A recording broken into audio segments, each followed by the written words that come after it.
like, I think there's a little bit of like patience and like a little bit of grace that's allotted to associates. I don't know if that's what you're going to get to. Exactly. Especially technically for people who aren't former bankers. So like, I feel like people listening that are thinking, oh man, I'm so far behind on the modeling and all this stuff. Yes, it is a weak point for you. If you're a really good leader like you, it doesn't necessarily mean that you won't be a great banker, especially at the C. Yeah, no, exactly.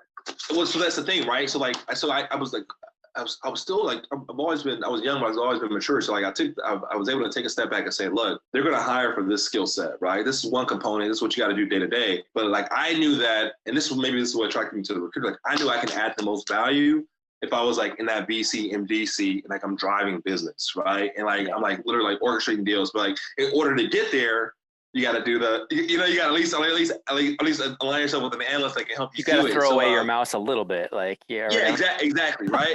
And so mind you, like to put more things in context, right? And probably very similar to what's going on in the world now. Like that was 2007, 2008.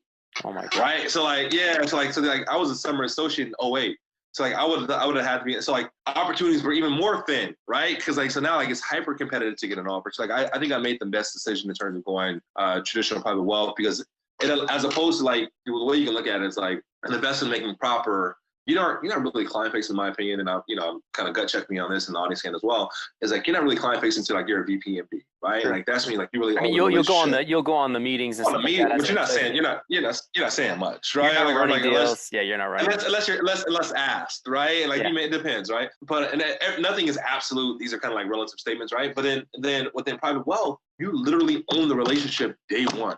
Whatever relationship you bring in, right? So, and I'll talk to you about my first couple clients, like literally day one, like that's your relationship. And like you talk, so like the way to think about it is that when I came out of business school and I was an investment advisor in New York, it's like my classmates are like, oh, this is the CEO of our company, X, Y, Z. And like they would kind of kowtow to them, right? And for me, it's like, give me their email. Let me find their email address. I'm going to cold email them right now. Right. Like it was like, my mind was like, it's so distorted there because like everybody is accessible. Everybody's approachable. You weren't intimidated. You're not intimidated at all. And so like that was a huge advantage for you for PWM. You have to be like, you got to be comfortable just like reaching out